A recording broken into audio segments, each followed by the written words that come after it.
Selamat pagi Bapak Ibu, Saudara yang dikasihi Tuhan. Mari sama-sama pagi ini kita luangkan waktu untuk menyembah Tuhan. Terima kasih Tuhan.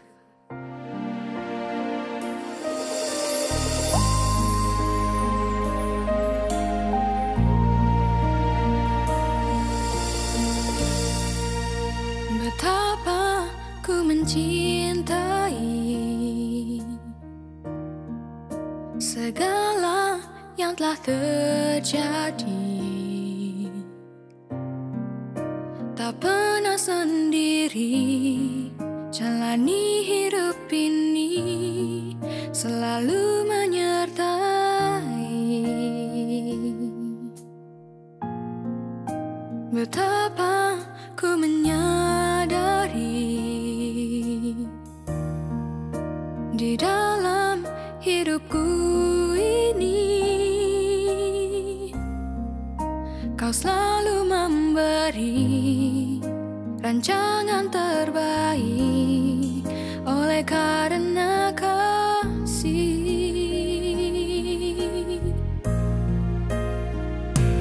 Bapa, sentuh hatiku, ubah hidupku menjadi yang baru, bagai yang murni. Kau membentuk bejana hatiku. Bapa, ajarku mengerti sebuah kasih yang selalu memberi, bagai air mengalir yang tiada pernah berhenti.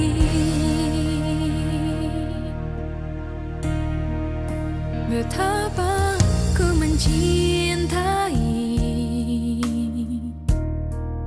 segala yang telah terjadi, tak pernah sendiri jalani hidup ini, selalu menyertai.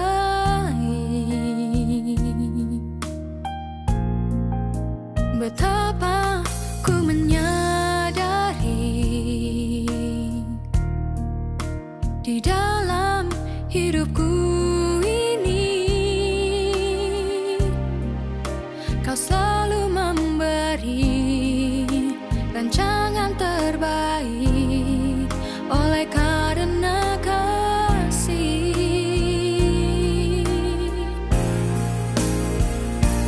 Bapa, sentuh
Selamat pagi Bapak Ibu dan saudara sekalian kasih oleh Tuhan.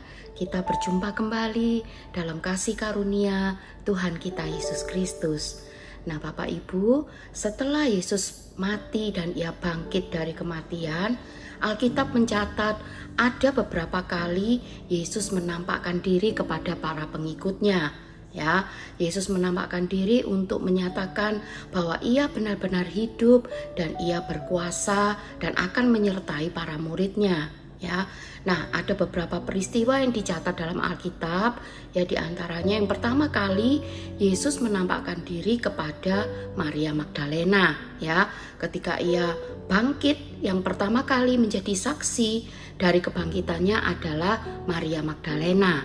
Ya, nah dari Maria Magdalena ini, Yesus ingin memulihkan keadaan hati dari Maria Magdalena.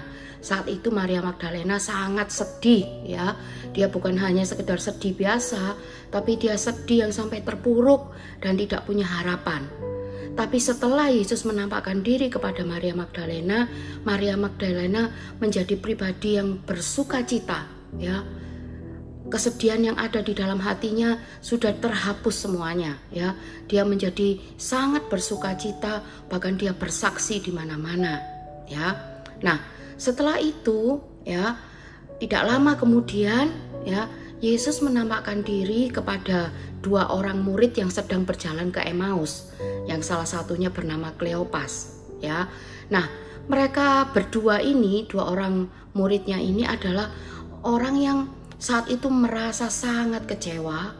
Mereka tidak punya pengharapan, ya, karena mereka berharap bahwa Yesus itu nantinya yang akan menjadi pemimpin atas Israel, tapi ternyata Yesus seakan-akan mati sia-sia.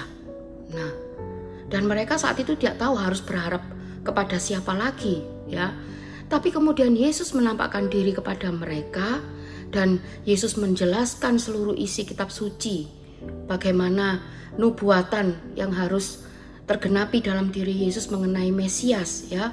Dan akhirnya mata mereka terbuka, ya, dan mereka memiliki hati yang baru. Mereka dikatakan memiliki semangat, hati yang berkobar-kobar. Yang tadinya mereka kecewa, ya, setelah mereka bertemu dengan Yesus, mereka berkobar-kobar. Mereka begitu bersemangat. Mereka tahu apa menjadi kehendak dan rencana Tuhan, ya. Nah, kemudian pada malam harinya, ya, ketika para murid berkumpul di suatu rumah, ya, mereka mengunci pintu rumah itu rapat-rapat karena mereka itu takut kepada orang-orang Yahudi, ya. Mereka berkumpul dan mereka bertanya-tanya apa yang sebenarnya terjadi, karena mereka sudah mendengar berita tentang kebangkitan Yesus ini dari Maria Magdalena maupun dari Kleopas, ya.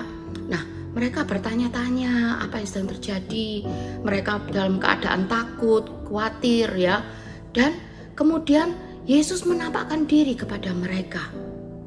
Dan kata-kata pertama, kalimat pertama yang diucapkan oleh Yesus kepada para murid saat itu adalah damai sejahtera bagi kamu. Nah, saat itu Yesus ingin memulihkan keadaan hati dari para pengikutnya, dari para murid ini. Mereka ini saat itu dalam keadaan takut, ya. Kita tahu bersama-sama sejak Yesus ditangkap ini, para murid sudah kocar-kacir lari, sembunyi kemana-mana, ya. Mereka takut. Nah, Yesus memberikan damai sejahtera. Yesus memulihkan hati mereka, ya.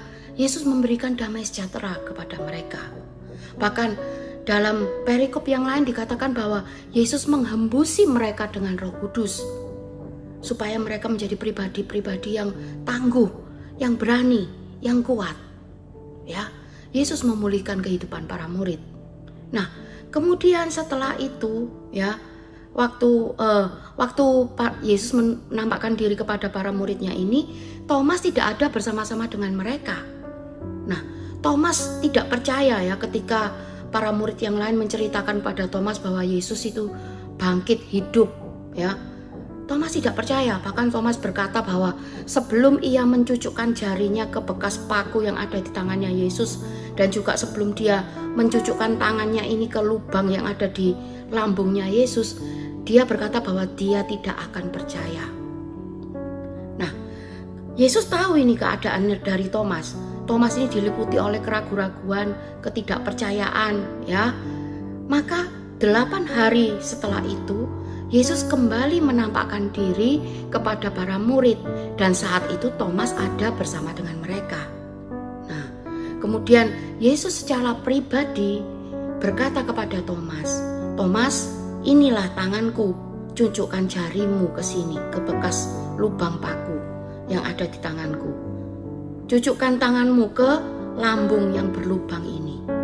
Nah, maka sejak saat itu Thomas menjadi percaya.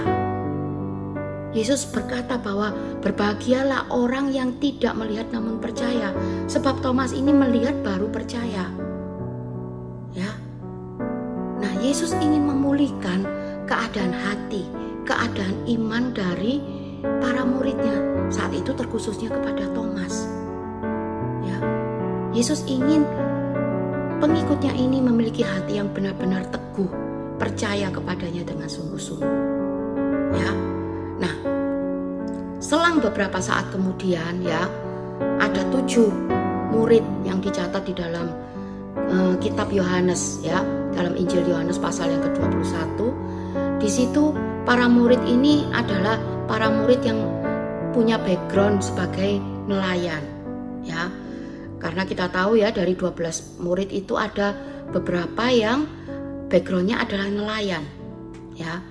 Dan mereka dipanggil oleh Yesus ketika mereka itu sedang bekerja sebagai nelayan, ya. Nah, ketika Yesus sudah mati, ya, sebagian besar ini, ya, para muridnya ini tidak tahu harus berbuat apa, ya. Meskipun mungkin mereka saat itu sudah tahu, sudah yakin bahwa Yesus itu bangkit, ya, tapi mereka ini tidak tahu selanjutnya itu mereka harus berbuat apa, ya. Hati mereka dipenuhi dengan kebimbangan, kebingungan, ya, karena tidak tahu harus berbuat apa. Nah, kemudian mereka memutuskan untuk kembali menjadi nelayan, ya. Nah, kemudian dicatat di sana mereka tidak dapat ikan, ya, tapi kemudian Yesus mengadakan mujizat sehingga mereka mendapat banyak ikan, dan mereka tahu bahwa yang sedang mengerjakan mujizat itu adalah Yesus. Ya, dan peristiwa yang saat itu mereka alami adalah peristiwa yang sama ketika mereka sedang dipanggil menjadi penjala manusia. Ya, waktu itu Yesus berkata supaya mereka itu meninggalkan, ya, pekerjaan mereka sebagai penjala ikan menjadi penjala manusia. Ya, namun saat itu mereka ingin kembali menjadi penjala ikan kembali. Yesus mengadakan mujizat saat itu ketika ia menampakkan diri kepada 7 orang muridnya ini untuk mengingatkan mereka akan panggilannya. Yesus ingin memulihkan keadaan mereka yang lupa, ya, seakan-akan lupa akan panggilan awal mereka ketika mengikut Tuhan. Tuhan kembalikan itu. Bahkan kemudian Yesus berbicara secara pribadi kepada Petrus, memulihkan kehidupan Petrus. Untuk Petrus ini tidak berfokus pada kegagalan yang ada dalam hatinya, dalam kehidupannya, ya. Tapi Petrus ini maju dengan mata iman, dengan mata kasih melayani Tuhan. Ya. Nah, jadi intinya Yesus berkali-kali menampakkan diri kepada para murid dengan satu tujuan, yaitu untuk memulihkan keadaan para murid. Kenapa? Sebab setelah itu, ya, kita tahu mereka akan naik dalam satu level kerohanian yang sangat berbeda, ya. Mereka akan dipenuhkan dengan Roh Kudus, kemudian mereka akan menjadi pemberita Injil yang sampai tersebar ke seluruh dunia, ya. Nah, Yesus ingin mereka memiliki hati yang siap untuk mereka itu menerima Roh Kudus, memiliki hati yang siap untuk mereka juga bekerja di ladangnya Tuhan. Nah, itu juga yang Tuhan rindu ada dalam kehidupan kita. Yeskiel 36 ayat 26 berkata, kamu akan kuberikan hati yang baru dan roh yang baru di dalam hatimu, dan aku akan menjauhkan dari tubuhmu hati yang keras dan kuberikan kepadamu hati yang taat. Rohku akan kuberikan diam di dalam batinmu dan Aku akan membuat kamu hidup menurut segala ketetapanku. Nah, kita saat bentar lagi akan menyambut ya 10 hari doa memperingati Pantekosta, ya Pentakosta. Nah, mari saat ini kita persiapkan hati kita ya. Apapun keadaan hati kita, mungkin ada yang dalam keadaan sedih, kecewa, putus asa dan lain sebagainya. Ketahuilah bahwa Tuhan sungguh-sungguh ingin memulihkan keadaan kita. Tuhan sungguh-sungguh ingin memulihkan hati kita, hidup kita. Karena itu datang kepada Tuhan. Sebab Tuhan rindu untuk memberikan hati yang baru.